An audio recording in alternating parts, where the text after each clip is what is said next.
Web development के सिलसिले का हमारा आज जो है ना ये दूसरा लेक्चर है। इसके अंदर हम HTML को डिस्कस करेंगे। ये HTML की सीरीज़ का पहला लेक्चर है और ये इंशाल्लाह 3 लेक्चर्स पर हमारे पास मुश्तमिल होगा HTML।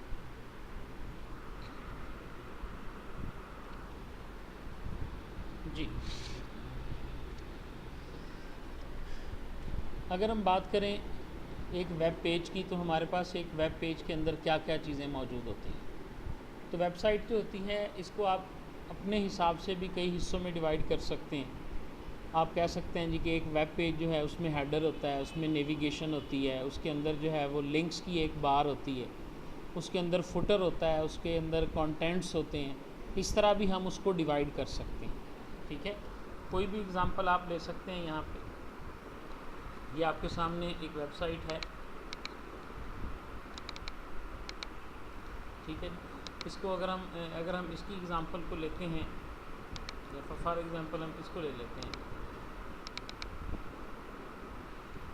तो आप देखें जी इसके अंदर ये हिस्सा जो है ये इसका हेडर हिस्सा है।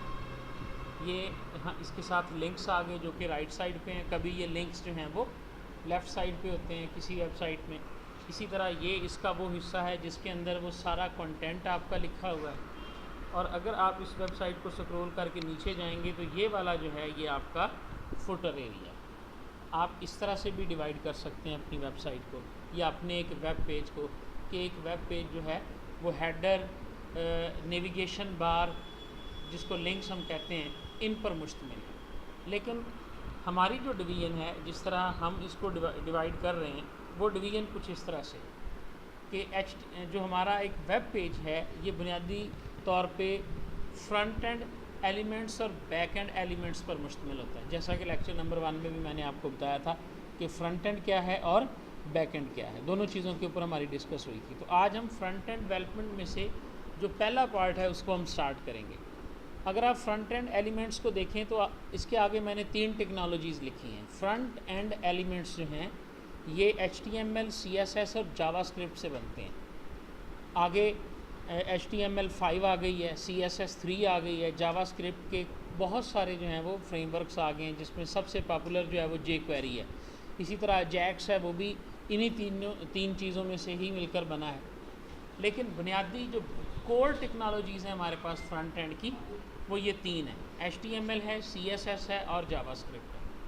अब फ्रंट एंड हमारे पास क्या है, आपकी वेबसाइट पे जो आपको नज़र आ रहा है ना, ये फ्रंट एंड है।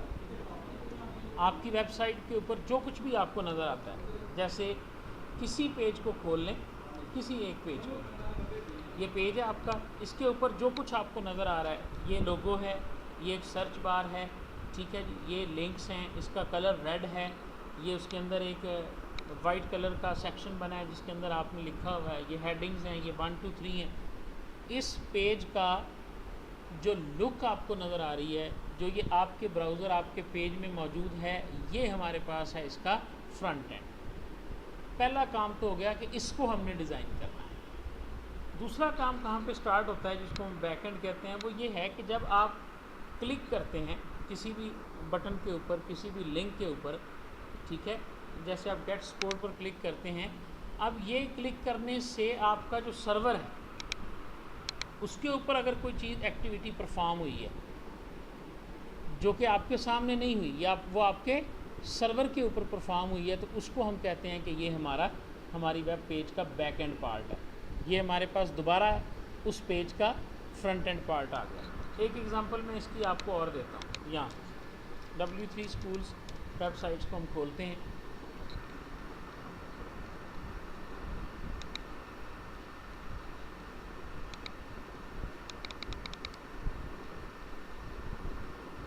ठीक है, और इसके अंदर आप जावास्क्रिप्ट में चले जाइए।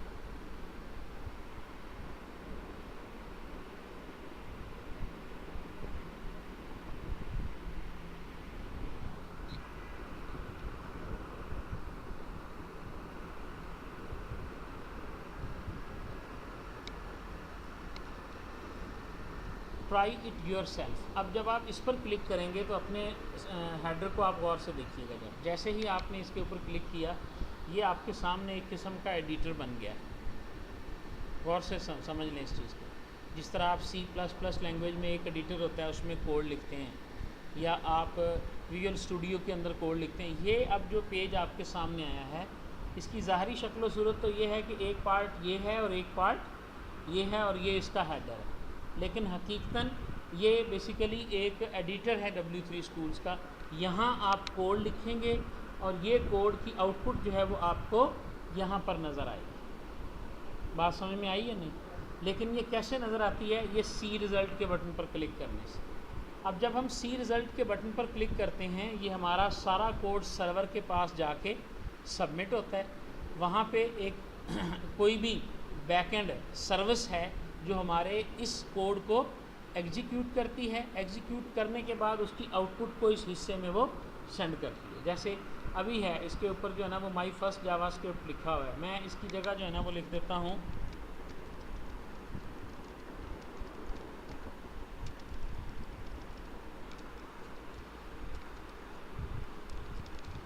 ये मैंने लिख दिया माई फर्स्ट लव। अब आप इस पर क्लिक करेंगे तो यहाँ पे ये नहीं आ रहा, लेकिन जब आपने ये क्लिक करना है, गौर से देखिएगा ऊपर ज़रा एड्रेस बार, जैसे ही आपने क्लिक किया तो आपको राइट साइड पे उसका रिज़ल्ट नज़र आ गया। अब इसके क्लिक होने पे जो कुछ हो रहा है, समझ आ रही है ना?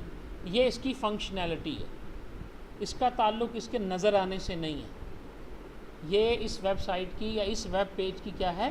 फंक्शनैलिटी है, इंटरैक्शन है या बिज़नेस लॉजिक है, कई नाम इसको आप दे सकते हैं। तो ये फंक्शनैलिटी जो है ये आपके इवेंट्स से रिलेटेड होती है। आप स्क्रॉल करें तो कुछ हो, आप माउस को जो है वो बटन पर लेकर आएँ, क्लिक करें, ठीक है। इस तरह की जो ऑप्शंस हैं ये हमारे पास फंक्शनैलिटीज़ हैं। तो हमारी जो वेबसाइट है ये बेसिकली अगर हम इसको डिवाइड करें तो ये फ्रंट एंड और बैक एंड में डिवाइड होती है। फ्रंट एंड में सारी वो चीज़ें हैं जो हमें नज़र आ रही होती हैं, इसके अलावा कुछ भी नहीं है। Good front end components include the following, ये उसके अंदर है। सबसे पहले नेविगेशन स्ट्रक्चर। हर वेबसाइट जो होती है उसके ऊपर आप देखें मुख्तलिफ लिंक्स बने होते हैं, किसी में मेन्यूज़ ड्रॉप हो रहे होते हैं, क्यों जी, है या नहीं है? ये जो स्ट्रक्चर है ये नेविगेशन बार जो है या नेविगेशन स्ट्रक्चर जो है, इसका ताल्लुक़ आपके HTML, CSS और जावास्क्रिप्ट से है। इसका ताल्लुक़ PHP से या C# से नहीं है। ये आपने इसके अंदर डिज़ाइन करना है। पेज लेआउट, आपके पेज के अंदर जो भी कंटेंट्स मौजूद हैं, ये कंटेंट्स आए हैं आपके, ये देखें, ये आपकी नेविगेशन बार है। इस पर क्लिक करेंगे तो आपको एक मेन्यू ड्रॉप किया हुआ नज़र आएगा, ये भी मेन्यू है और ये वैसे लिंक्स हैं। इस सारे को हम नेविगेशन स्ट्रक्चर कहते हैं किसी भी वेबसाइट का। ये भी हमारे पास एक नेविगेशन स्ट्रक्चर है, ये इसके सारे कंटेंट्स हैं। इन सब चीज़ों की तरतीब आपकी स्क्रीन पर या आपके पेज के ऊपर क्या होगी? आपका नेविगेशन टॉप पे होगा, आपकी जो लिंक्स बार हैं वो लेफ़्ट में होंगी या राइट में होंगी, आपका फुटर जो है वो कितने पॉइंट चौड़ा होगा, कैसा होगा, ये सारे का सारा जो है ये आपके पेज का लेआउट कहलाता है। बात समझ में आ रही? ये लेआउट है और लेआउट का ताल्लुक़ जो है वो आपकी CSS के साथ है, लेकिन है ये फ्रंट एंड। ये तीन चीज़ें मैंने यहाँ पर लिखी हैं। और तीसरी अहम चीज़ जो है वो है कंटेंट्स। आपके पेज के ऊपर जो भी मवाद आपने शो किया है, चाहे वो कोई टेक्स्ट है, चाहे वो कोई इमेज है, ऑडियो है, वीडियो है, या आपने किसी फ़ाइल का लिंक दिया हुआ है, जो भी फ़ाइल आपके पास अपलोडेड है, डाउनलोडेड है, ये सारी की सारी चीज़ें जो हैं ये सारे एलिमेंट्स मिलकर आपके पास फ्रंट एंड एलिमेंट्स बनाते हैं। अब इन चीज़ों के ऊपर हमने काम करना है। अगर हम बात करते हैं बैक एंड एलिमेंट्स की, तो इसके लिए देखिए मैंने लिखा कि PHP, C#, रूबी या इस तरह की और बहुत सारी लैंग्वेजेस और टेक्नोलॉजीज़ हैं जिसके अंदर हम अपनी वेबसाइट को बैकअप लिखते हैं। आमतौर पर क्या होता है कि हमारी साइट ऐसी साइट होती है कि जो कि एक स्टैटिक साइट होती है, ठीक है, लेकिन बहुत सारी साइट्स ऐसी हैं जो कि स्टैटिक नहीं है। इसकी बेहतरीन मिसाल आपके पास आपका जो है ना वो जीमेल अकाउंट है या आपका LMS अकाउंट है। अब आपका LMS अकाउंट जो होता है उस पर आप के सामने जो डाटा आता है वो पहले से बना के नहीं रखा हुआ। जब एक यूज़र अपने अकाउंट को खोलता है तो उसके सामने उसका डाटा ड्रिवन होकर एक पेज बनता है। जब कोई दूसरा खोलता है तो उसके सामने उसका डाटा जो है वो ड्रिवन होके एक पेज बनता है। ये नेचर डिफरेंट है, समझ आ रही है ना। तो ये क्या है, ये पता क्या है, ये चीज़ है कि आपकी वेबसाइट का जो आपके सामने लोड हो रही है ना, ये at the time of load जो है ये पेज जनरेट हो रहा है, समझ आ रही है। जब मुबशर खोल रहा है तो उसके कोर्सेज उसे नज़र आ रहे हैं, लेकिन लेआउट वही है, स्ट्रक्चर वही है, समझ आ रही है। जब इसको जो है कोई और खोल रहा है तो उसके कोर्सेज उसके सामने आ रहे हैं। बात समझ में आई या नहीं। ये पेज कब जनरेट हो रहा है, एट द लोड टाइम, जैसा डाटा है उसके हिसाब से वो पेज जनरेट हो। अगर इस तरह की वेबसाइट है आपकी, आप रोल नंबर लिखते हैं आपके सामने रिज़ल्ट आ जाता है, ठीक है, आप साइन इन करते हैं आपके सामने आपका अकाउंट खुल जाता है, ऐसी वेबसाइट जो होती है इसको हम आम तौर पर डायनामिक वेबसाइट कहते हैं, ठीक है, जिसके अंदर डाटाबेस की फंक्शनैलिटी भी मौजूद होती है और उसके ऊपर सर्वर साइड के ऊपर जो है ना वो काम हो रहा होता है। ऐसी साइट को जो है ना वो सर्वर साइड डायनामिक साइट कहते हैं। और ये बनाने के लिए हमें 100% जो है वो बैक एंड एलिमेंट्स को यूज़ करना पड़ता है, ठीक है। अगर हम बैक एंड एलिमेंट्स की एग्जांपल लें तो कंटेंट मैनेजमेंट सिस्टम, ये जो वर्डप्रेस है, ये जो जुमला है, अभी हमने वर्डप्रेस के ऊपर काम किया। अब आप देखें कि वर्डप्रेस सारा डायनामिक है, जो कुछ आपको नज़र आ रहा होता है वो वर्डप्रेस जनरेट करके आपको दे रहा होता है, ठीक है। इसी तरह ई कॉमर्स की साइट, आप किसी भी ई कॉमर्स साइट की एग्जांपल ले लें जिससे आप शॉप कर सकते हैं, वो भी एक बैकएंड की एग्जांपल है कि आप देखें उस पर आप प्रोडक्ट्स को फ़िल्टर कर सकते हैं, प्रोडक्ट्स को सिलेक्ट कर सकते हैं, आपकी सिलेक्ट की प्रोडक्ट्स के हिसाब से आपका शॉपिंग कार्ट जो है वो फिलअप होगा। साइट की सर्च, आप अपनी साइट के अंदर जो है वो सर्चिंग की सहूलत दे रहे हैं। साइट ही बहुत बड़ी है, उस साइट के कंटेंट्स बहुत ज़्यादा हैं, ठीक है। उन साइट के कंटेंट्स में से आप तलाश, जैसे पंजाब यूनिवर्सिटी की साइट है उसमें इतना कंटेंट पड़ा हुआ है, अल्लामा इकबाल ओपन यूनिवर्सिटी की साइट है उसमें इतना कंटेंट पड़ा हुआ है, क्रिक इन्फो की साइट है, ठीक है। उन साइट्स के अंदर क्या हमारा मवाद कहाँ है, ये हमें साइट के लिए सर्च करना पड़ता है। तो अब देखें आप, जब आप साइट सर्च के ऊपर कोई कीवर्ड लिखेंगे और उस साइट सर्च को तलाश करेंगे, किसी एक की एग्जांपल ले लेते हैं, ये देखिए इन्होंने भी ये फीचर दिया है। अब ये क्या है, सर्च w3school.com, ये गूगल की सर्च नहीं है, ये w3 स्कूल के अंदर जो है ना वो इसको सर्च करेगा। मैं इसके अंदर कहता हूँ HTML टैग्स, ये मैंने लिखा और इसको सर्च किया।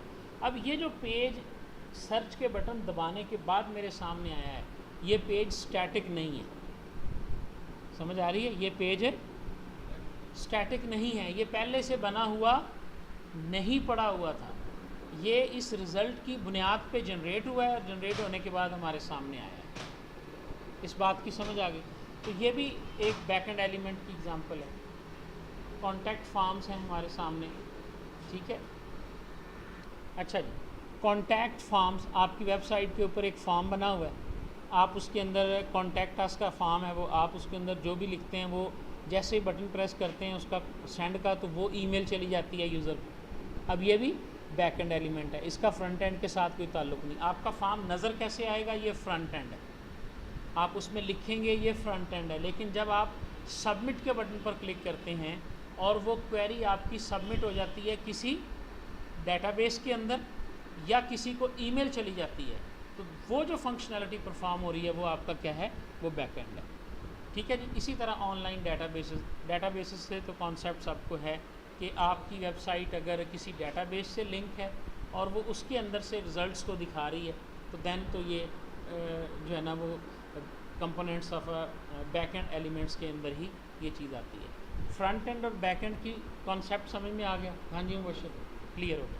अब देखें जी आगे, फ्रंट एंड डेवलपमेंट की जो सबसे पहली चीज़ है वो HTML, समझ आ रही।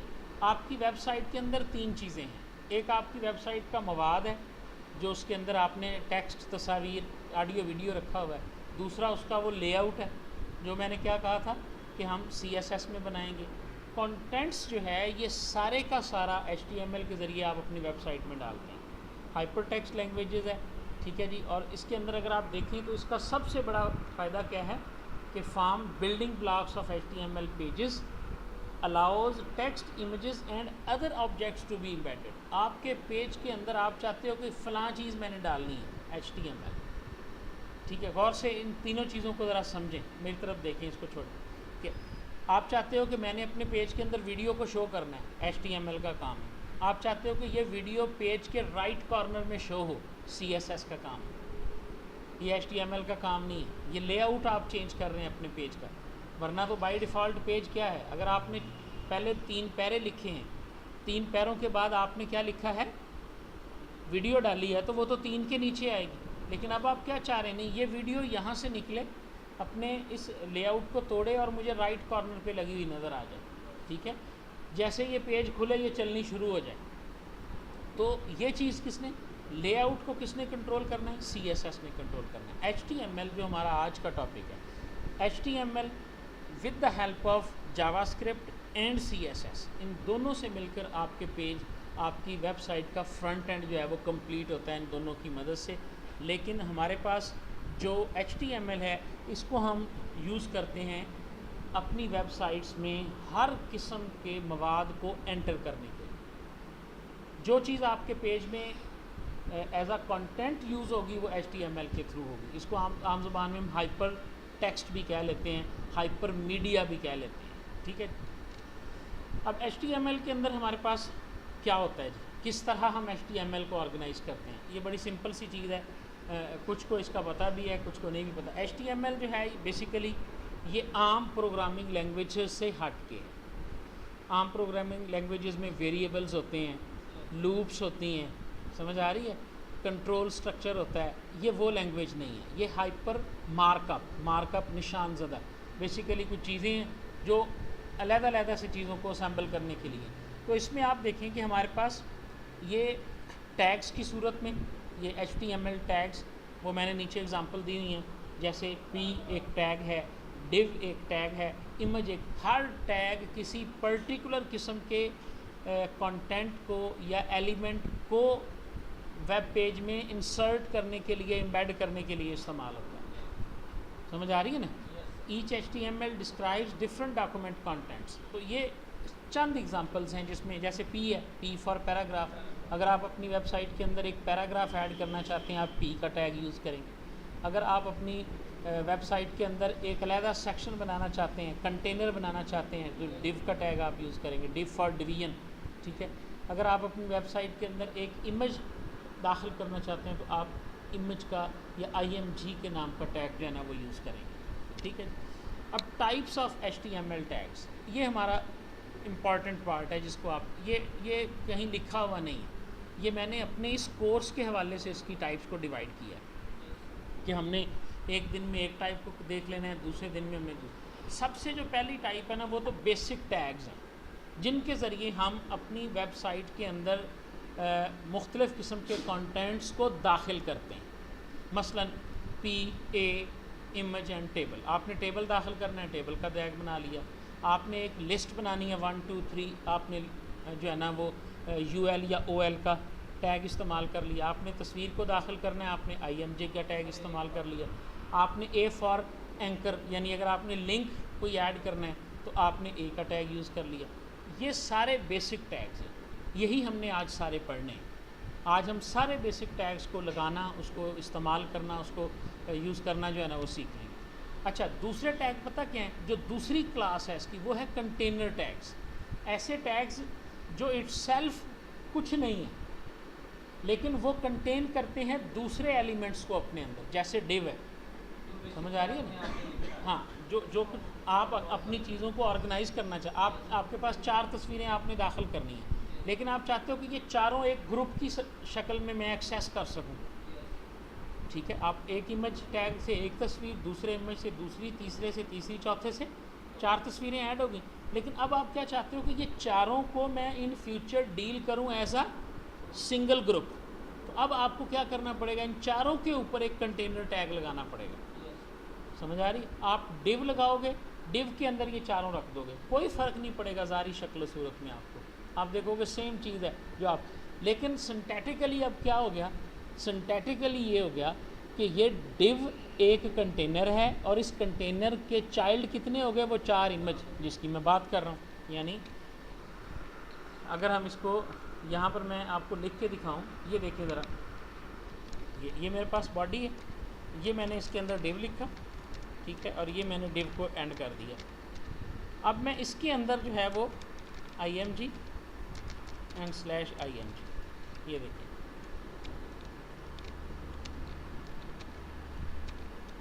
ठीक है।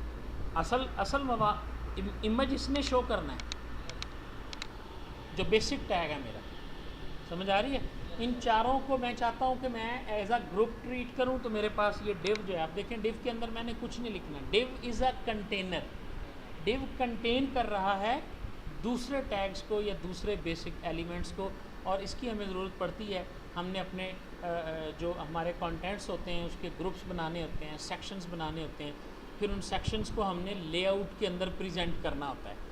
इस पूरी 4 तस्वीर को उठा के इधर ले जाओ, पूरी 4 पिक्चर्स को उठा के इधर ले जाओ, ये पूरे लिंक्स मेरे हैं, इनको उठा के लेफ़्ट साइड पे राइट साइड। इसलिए तो कुछ टैग्स हमारे पास कौन से हैं जो कि कंटेनर टैग्स हैं, ये मैंने चंद एग्जांपल्स दी। div भी उसमें है, नेव भी उसमें है, सेक्शन भी है। ये जो div है ये एक जनरल कंटेनर है, नेव जो है ये एक स्पेशल कंटेनर है जो कि नेविगेशन बार के लिए आया है, HTML5 में आया, इससे पहले नहीं था। सेक्शन जो है ये भी HTML5 में आया, इससे पहले ये नहीं था।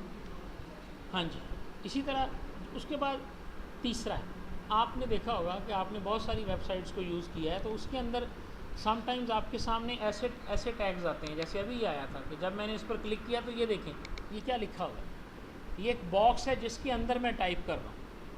अब ये एलिमेंट तो नहीं है, ये कंटेंट तो नहीं है ना। जिस तरह मैंने कहा कि HTML तो यूज़ करती है चीज़ों को इंसर्ट करने के लिए, यही मैंने कहा ना। लेकिन अब ये देखें, ये तो एक बॉक्स है जिसमें मैं इनपुट दूंगा, ये एक बटन है जिस पर मैं क्लिक करूँगा। अच्छा, ये तो चलो हो गया कि ये हेडिंग है, ये HTML ने इंसर्ट कर दी। तो जो इस तरह की चीज़ें हैं जिससे यूज़र HTML के अंदर डाटा को इनपुट कर सके, जहन से बिल्कुल सेम कॉन्सेप्ट है। किसी भी लैंग्वेज में आप चले जाएं, आउटपुट स्टेटमेंट वहाँ पर होती है, ठीक है, और इनपुट स्टेटमेंट वहाँ पर होती है।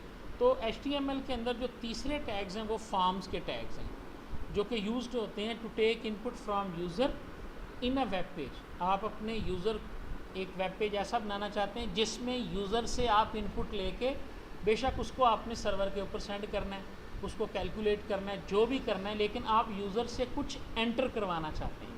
फिर उसके लिए एक स्पेशल फॉर्म के नाम के टैग्स हैं जिसमें इनपुट है, बटन है, इस तरह इसमें बहुत सारी इसकी इकसाम है, बहुत सारी इसकी वैराइटीज़ हैं। इनपुट का ये एक टैग है, इसी के आगे हम एट्रीब्यूट्स चेंज करते जाएंगे तो ये जनाब बटन बन जाएगा।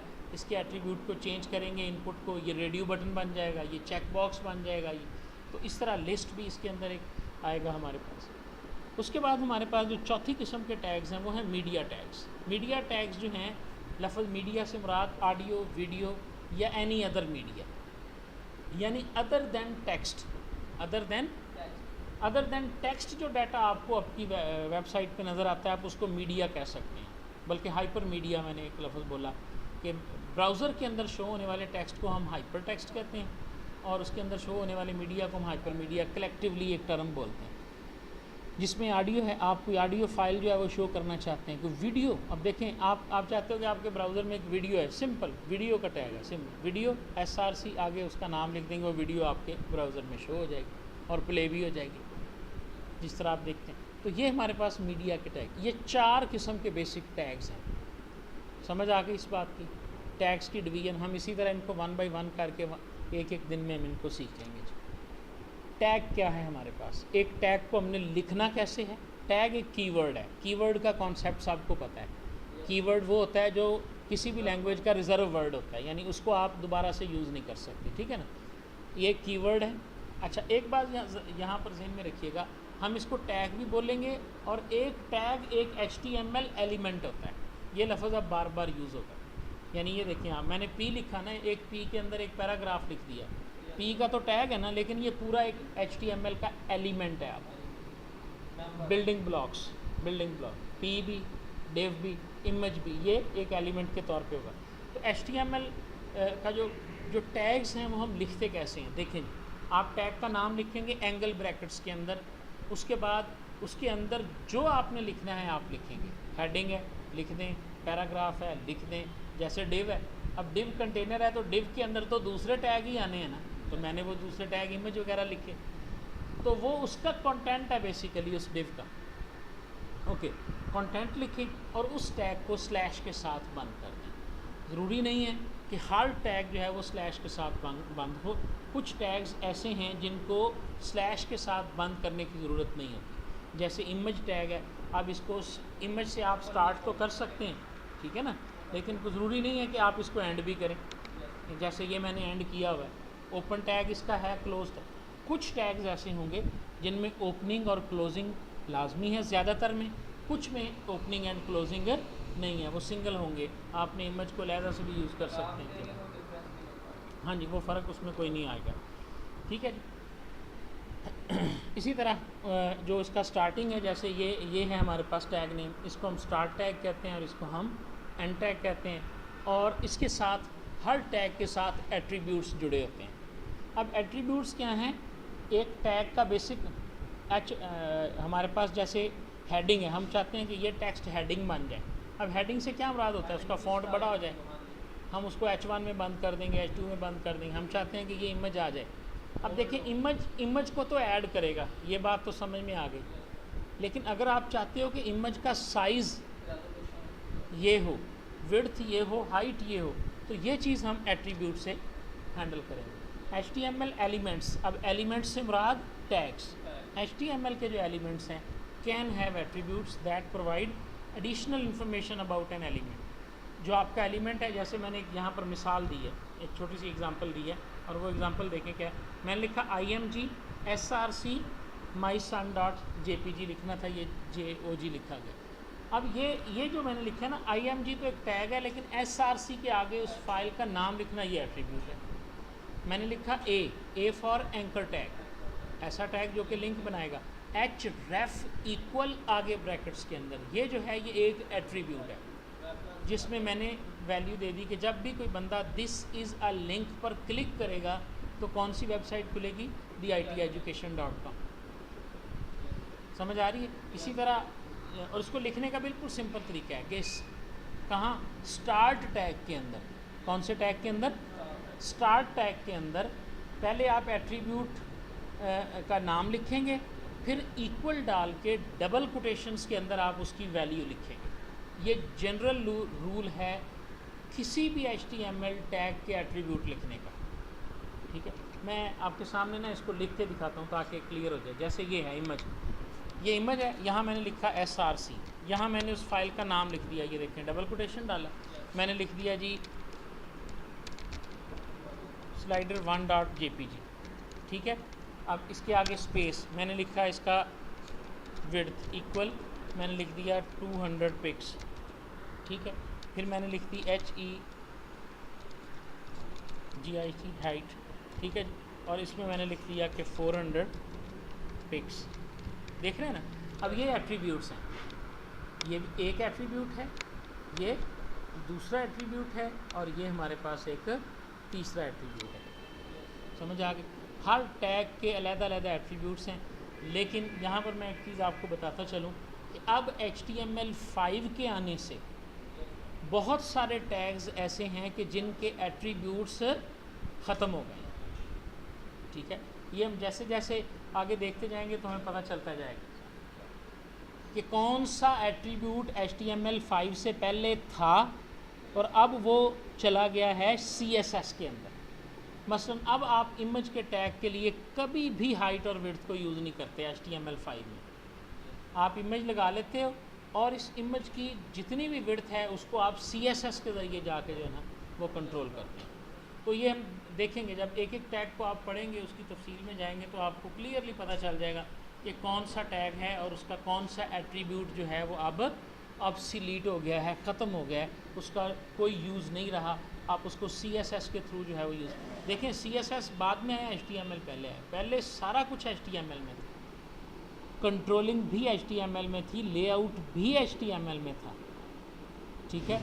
लेकिन अब देखें ना, ये इमेज को ऐड किया, विड्थ और हाइट को। अब इसका क्या फ़ायदा होता था? अगर आपने 50 इमेज भी अपनी वेबसाइट के अंदर लगाए हुए ना, तो 50 का साइज़ और विड्थ आपको देना पड़ेगा। लेकिन फिर क्या हुआ? CSS आ गई।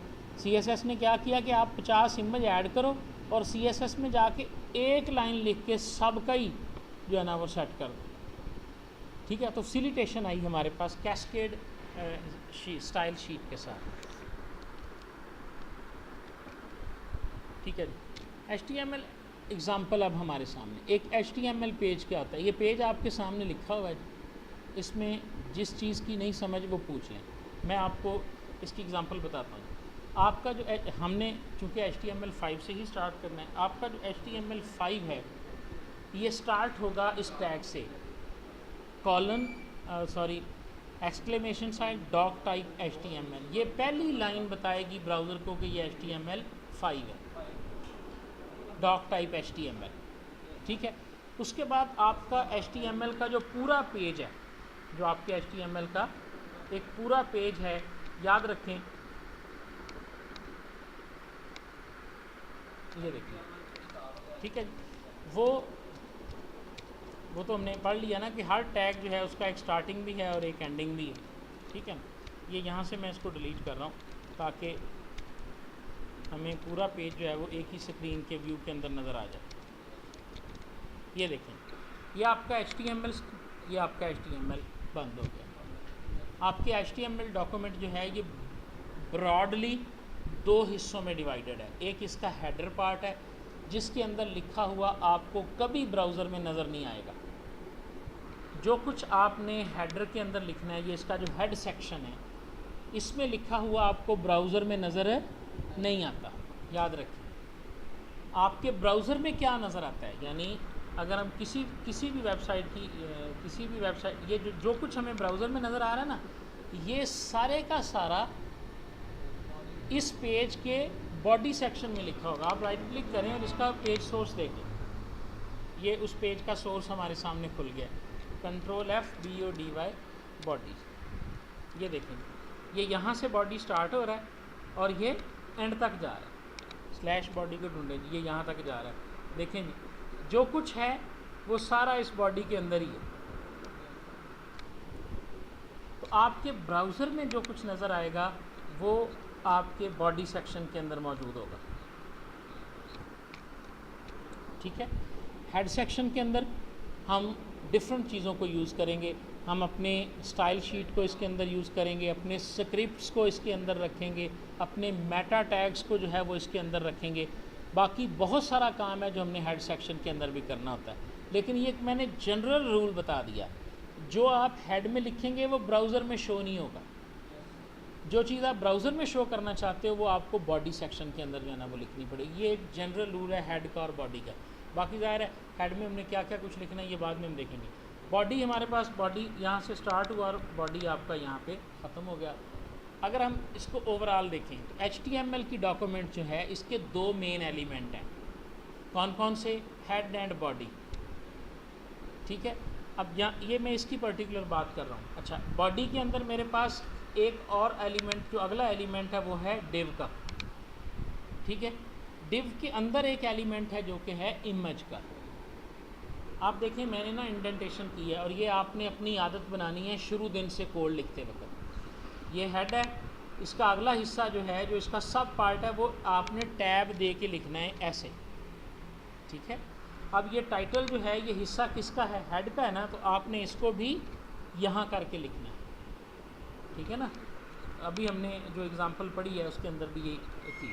तो ये इसको लिखने से या ना लिखने से कोई फ़र्क नहीं पड़ेगा। आप सबको एक ही जगह से स्टार्ट कर लें, पेज आपका चलेगा, कोई भी फ़र्क नहीं पड़ेगा। लेकिन रीडेबिलिटी ख़त्म हो जाती है आपके कोड की, आपको पता ही नहीं चलेगा। अब आपको साफ लग रहा है कि ये इमेज जो है ये चाइल्ड है किसका? डिव का। ये डिव जो है ये चाइल्ड है किसका? बॉडी का। और ये बॉडी सेक्शन चाइल्ड है किसका? HTML। क्योंकि हमने इनको एक्सेस करना है, हमने एक दूसरे एलिमेंट्स के अंदर जाके उन एलिमेंट्स को रेफ़र करना है। जब हमने अपनी इस पेज के लिए स्क्रिप्ट लिखना है या इस पेज के लिए जब हमने अपना जो है वो बैकएंड लिखना है, उस वक्त हमने इनको एक्सेस करना है। फ़िलहाल तो हम डाल रहे हैं ना एलिमेंट्स को, फिर हमने इन एलिमेंट्स के ऊपर फंक्शनैलिटी भी तो ऐड करनी है ना, उस वक्त हमें इसकी ज़रूरत पड़ेगी जी। तो ये हमारे पास एक HTML का सैम्पल पेज है। यहाँ तक बात की समझ आ गई सबको? ठीक है, अब देखें जी आगे HTML को हमने लिखना कहाँ है, वो मुबश्शिर साहब का पहला सवाल जो था। तो HTML लिखने के लिए आप बेशक नोटपैड में लिख लें, लिख के सेव कर दें। नोटपैड में लिख के सेव करेंगे, ब्राउज़र में वो फाइल खुलेगी। समझ आ रही है? नोटपैड में आपने लिखना है और ब्राउज़र में उसने खुलना है। देखें जी ज़रा, ये आपके पास नोटपैड सबसे सिंपल टेक्स्ट एडिटर है आपका, आपकी विंडोज़ में मौजूद है। यहाँ आएँ और यहाँ से इसको टाइप करना शुरू कर दें, डॉक टाइप HTML, ठीक है जी। इसी तरह HTML, और ये आपका HTML बंद हो गया।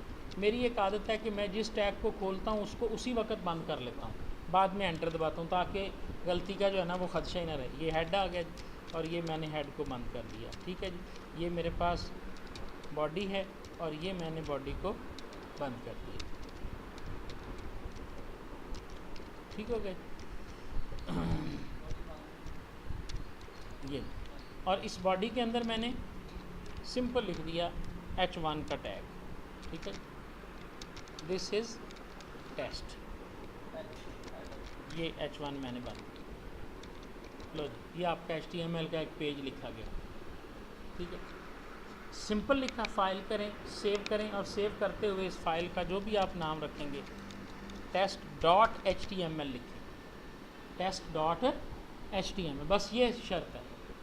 अब आपने test.html लिखा, ये वैसे का वैसे आपको नज़र आ रहा है ना।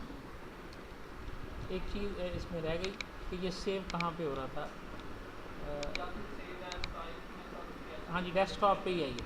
हाँ जी, देख लिया आपने, ये फ़ाइल वहाँ पे सेव हो गई। सिंपल, जहाँ मर्ज़ी लिख सकते हैं, सिर्फ उस फाइल की एक्सटेंशन HTML होनी चाहिए। चाहे डेव-सी में लिख दें, चाहे आप टेक्स्ट पैड में लिख दें, ठीक है। अच्छा, अब इसको आपने लिखा ना, लिख के आपने इसको बंद कर दिया। अब आप अपनी डेस्कटॉप को देखें ज़रा, ये आपकी डेस्कटॉप है। यहाँ पे टेस्ट नाम की फ़ाइल जो है ना वो आ चुकी होगी।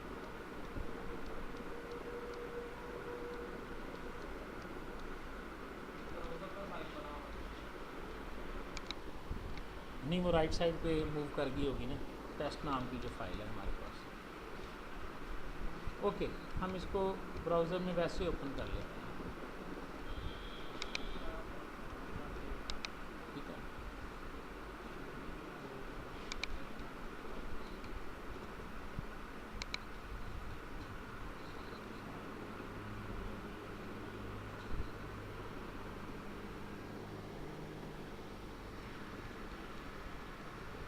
इसी तरह, लेकिन मैंने ये यूज़ किया, आप देखेंगे थोड़ा सा कलरफुल है, नोटपैड प्लस प्लस, हम इसको यूज़ करेंगे। इसमें और उसमें फ़र्क क्या है? इसमें ये देखें, जो टैग्स हैं ना वो सारे ब्लू कलर में आपको नज़र आएंगे, ठीक है।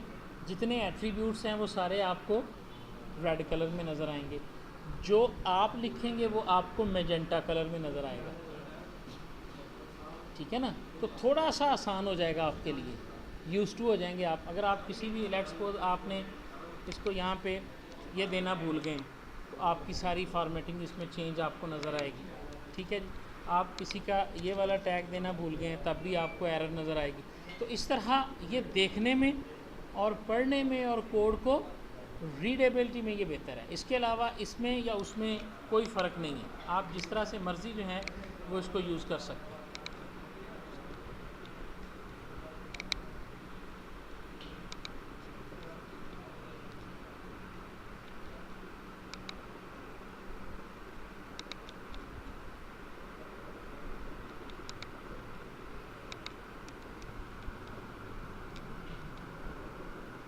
ये देखें, ये वो फाइल पड़ी थी test.html, इसके अंदर हमने लिखा था my first test, this is test. ये आपका वो ब्राउज़र में शो हो। बात की समझ आ गई है ना? जहाँ मर्ज़ी लिखें .html से उसको सेव कर दें। अदरवाइज़ आप इसमें से नोटपैड प्लस प्लस जो है, नोटपैड प्लस प्लस है, सब लाइन टेक्स्ट है, किसी को भी आप जो है ना वो यूज़ कर सकते हैं। सब लाइन टेक्स्ट नाम की भी एक एडिटर है, टेक्स्ट एडिटर है, ये भी अच्छा है। However, for learning purpose we will use Notepad plus plus. याद रखें कि सिंपल टेक्स्ट एडिटर में ही टाइप करना आपको HTML सिखाएगा। बाद में तो आपके पास बिल्ट इन एडिटर आ जाएंगे कि आप ड्रैग एंड ड्रॉप से भी चीज़ों को बना सकते हैं, ठीक है ना। बने बनाए, जैसे ड्रीम वीवर है, ड्रीम वीवर में आप डायरेक्ट चीज़ों को ड्रैग करके बना सकते हैं। इमेज आपने ड्रैग करना है, इमेज को ड्रैग करें, उसको फाइल दें, ब्राउज़ करके तो वो वहाँ पे इमेज शो हो जाएगा, बनी बनाई चीज़ें भी आपको नजर आएंगी। ठीक हो गया जी? लो जी, यहाँ तक था हमारे पास HTML का इंट्रो। अब हम स्टार्ट करते हैं इनके टैग्स को।